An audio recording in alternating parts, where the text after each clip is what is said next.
เท้าความอีกนิดนึงพ่อผมเนี่ยแม่งสักทั้งตัวนี่หมายถึงที่ขาที่น่องที่มือที่นิ้วแม่งมีหมดเลย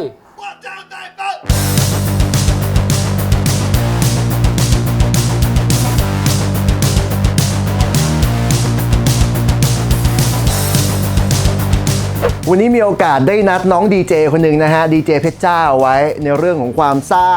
ความเป็นตัวเองมันสักมังกรโอ้โหตัวใหญ่มากข้างหลังนะฮะแต่ที่มาที่ไปทำไมถึงสักมังกรตัวนี้ไอ้มังกรตัวนี้ไม่ใช่มังกรจีนนะฮะมันเป็นมังกรยุโรปทำไมมันต้องสักมังกรยุโรปด้วยที่มาที่ไปไม่ธรรมดาไปฟังกันฮะอยู่กับเพชรจ้าเป็นที่เรียบร้อยเราชนกันหน่อยไม่ได้เจอกันนานชนแล้วพี่ปอครับเย่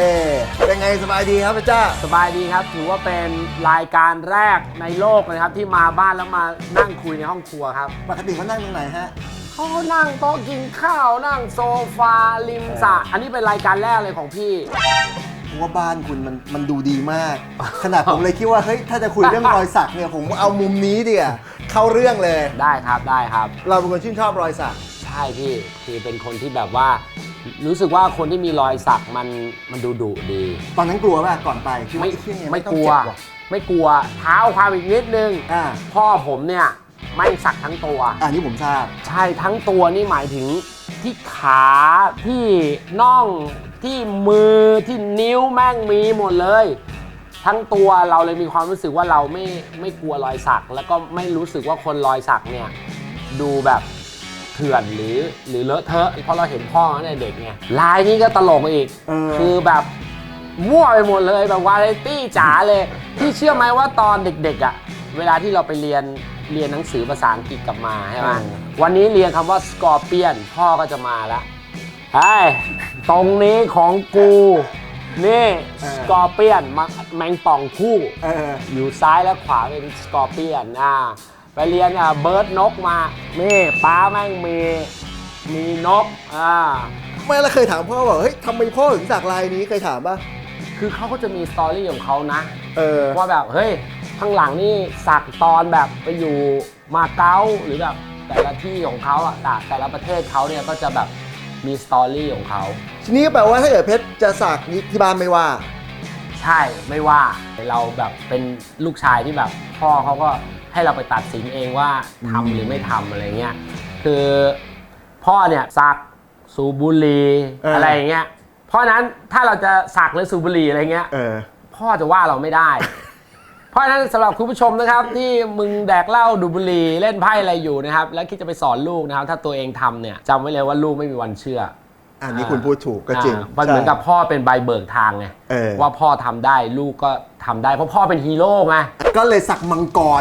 นี่ถือถ้าเกิดพูดถึงสัตว์นี่ท็อปความดุของโลกมังกรคือมันมาจากเรื่องไอ้นี่พี่เซนเซย่าโคตรปัญญาอ่อนเลยคนที่ดูใ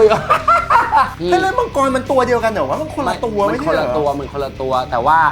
เขาเรียกว่าอินสปายมาจากดากอนชิลิวถ้าเกิดคนที่ดูเซนเซย่าจะรู้ไงว่าไอตัวพระเอกคนเนี้ยมันมีมังกรอยู่ที่หลังมันแล้วทำไมแม่งแบบเป็นมังกรเข้าไปแล้วแบบเหมือนไปอยู่ในสนามรบแม่งมีคนโดนไฟพ่นโอ้โหทำไมเรื่องราวเป็นอย่างนั้นน่ะคือเดิมทีเราต้องการเอาไอ้ไก่ฟ้าหมาวัดเนี่ยออกไปใช่โดยยังไงก็ได้ต้องเป็นมังกรเท่านั้นที่มาทับรูปนี้จากนั้นกี่ปีจากอีไก่ฟ้ามาถึงมังกรเนี่ยนานที่15 ปีได้มั้งข้อดีของรอยสักที่อยู่ข้างหลังคือเราไม่เห็นมันเราไม่เคยเห็นมันเลยไม่รู้มันจะขี้เลหรือมันถึงทนมันได้จริงว่ะทนมันได้อยู่ตั้ง15 ปีโดยที่ไม่มีความรู้สึกเบื่อมันเพราะกูไม่เคยเห็นมันถึงเวลาแล้วว่ะเดี๋ยวจะล้างรูปนี้ทิ้งก็เอาวะมาเริ่มต้นเลยแล้วก็เริ่มทำการบ้านแล้วเริ่มหารูปมังกรผมชอบมังกรฝรั่งโรมันหน่อยมังกรฝรั่งมันจะมี4 ขาครับตัวสั้นๆเหมือนหมาไอ้แบ็คกราวด์นี่คือมาพร้อมกับไอ้มังกรตัวนี้ไหมไม่ครับค่อยๆเติมตอนนั้นก็ไม่คิดว่าจะมีแบ็คกราวด์อย่างนี้ถูกป่ะไม่พี่คิดคิดไว้ก่อนแล้วแต่คือเราต้องการให้มันเต็มหลังเสร็จแล้วเราก็เริ่มให้โจทย์ไอ้เมฆเป็นช่างสักบอกเฮ้ยกูอยากให้แบบมันเหมือนแบบความสำเร็จเนี่ยมันจะต้องฝ่าฟัน อุปสรรคเยอะแยะมันก็เลยมีนักรบอยู่ข้างล่างเต็มไปหมด ความหมายแม่งมาแล้วตอนนี้ ใช่แล้วก็มีปังพาคารหอคอย แล้วมังกรนี่คือปกป้องเราอยู่ ใช่มังกรเนี่ยปกป้อง ตอนนี้กลับมาที่แขนเราที่เพิ่งสักมาไม่นาน ครับพี่ ที่เป็นแบรนด์เวของเรา จริงๆมันไม่เกี่ยวกับรูปเลยพี่มันเกี่ยวกับว่าเป็นคนชอบใส่อ c เซสซอรี่ ครับ ที่ข้อมือก็เลยมีความรู้สึกเฮ้ยมันน่าจะมีเส้นอะไรอยู่ที่แขนนะ เอ้ยถ้าเกิดเราคิดว่าแม่งเป็นแนวอ c เซสซอรี่เราไม่กลัวเบื่อเพราะว่าไอ้สร้อยเส้ยแม่งก็ถอดได้แต่ว่าเราโอ้โหเฮียแบบสร้อยเส้นนี้คุณถอดไม่ได้ตลอดชีวิตนะเว้ย ผมทดลองแล้วเอาเมจิกมาระบายก่อน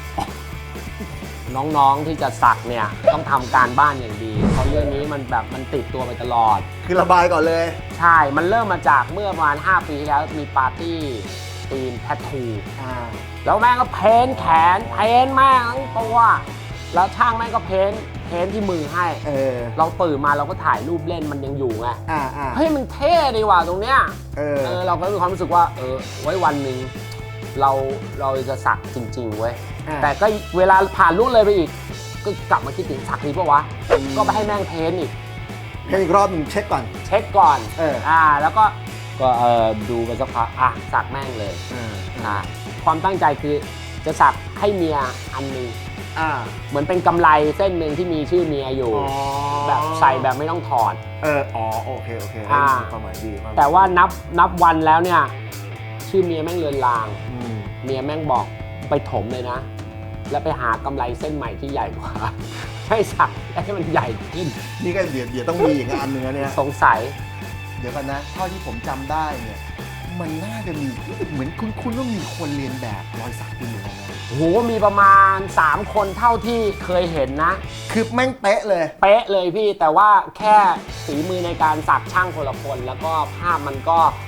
มิติมันอาจจะไม่ได้แต่องค์ประกอบทุกอย่างเหมือนกันมีมังกรมีนักรบมีไฟมีประภาคารมีเหมือนกันหมดคือคุณค่อนข้างมั่นใจว่า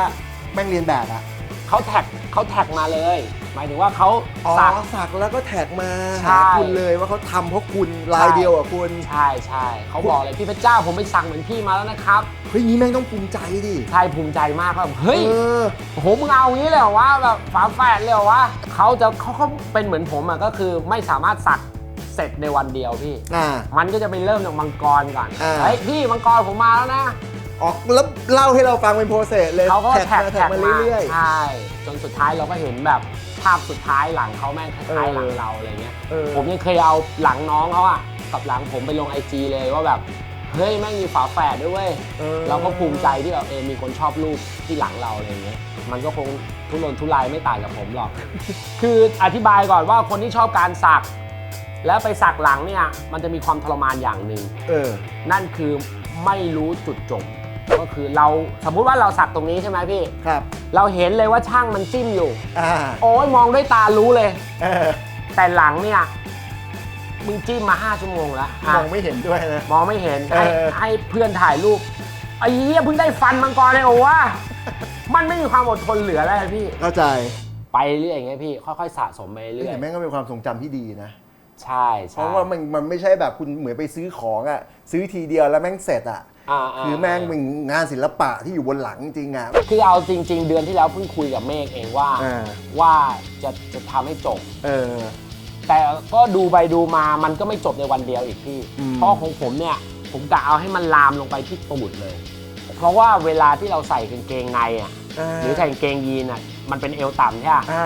มันมีช่องว่างมันเป็นช่องว่างอยู่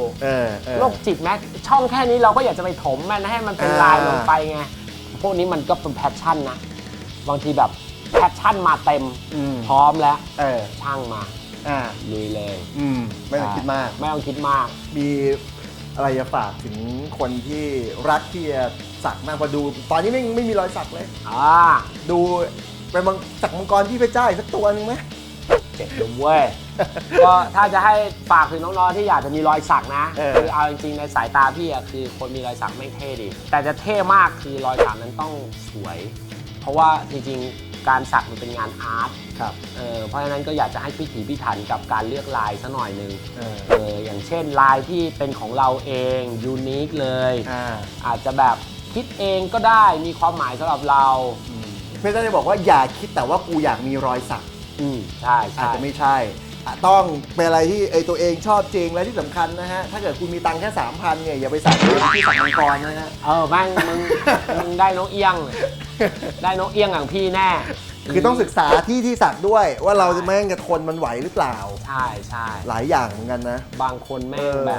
แบบว่าคิดว่าไม่ก็สบายแค่รอยสักมึงลองดูมึงจะรู้ โอเค ขอบคุณเพชรจ้ามากเลย ครั เนาะ บผม ถ้าเกิดใครอยากดู YouTube เพชรจ้านี่เข้าไปดูได้ยังไงดีเจเพชรจ้า ใช่พิมพ์ภาษาไทยภาษาอังกฤษก็ได้ครับ นะ ดีเจเพชรจ้าแม่งขึ้นมาเลยช่องดีเจเพชรจ้า และใครที่เล่นเวท อยากจะหุ่นล่ำๆเฟิร์มๆโดยไม่อ้วนล่ะครับ อ๋อโอเค อย่าลืมนะครับนี่ขายของเต็มที่ครับผม เออ ขายของเต็มที่ครับผม เออ เวย์โปรตีนครับบูเบอรีนครับ นี่ ฝากด้วยครับ อืม ฝากด้วย ผมมั่นใจแหละหลายๆคนก็ นี่ เล่นนักกล้ามเองน่าจะได้ลองสัมผัสกับเวของเพชรจ้าแล้วนะครับเว ใช่ครับ เกรดพรีเมียม พรีเมียมครับ คุณนี่สุดยอดประสบความสำเร็จมากขอบคุณมากครับเพชรจ้าวันนี้ ขอบคุณครับพี่ปอครับขอบคุณครับ สวัสดีครับโอ้ยวันนี้ไปคุยกับเพชรจ้ามา ผมประทับใจสนุกมากๆ ได้เรียนรู้เรื่องราวของเพชรจ้าในสมัยวัยรุ่นที่มาที่ไปสรุปแล้วรอยสักไอ้เพชรจ้าเนี่ยมันก็มีความหมายกับชีวิตมัน ไม่ว่าจะเป็นมังกรทหารประภาคารเองไอ้ประภาคารเนี่ยก็คือตัวของไอ้เพชรจ้าเองไอ้เพชรจ้าเนี่ยผมว่ารอยสักมันเจ๋งนะมันมีความคิดนะฮะสุดยอดเลย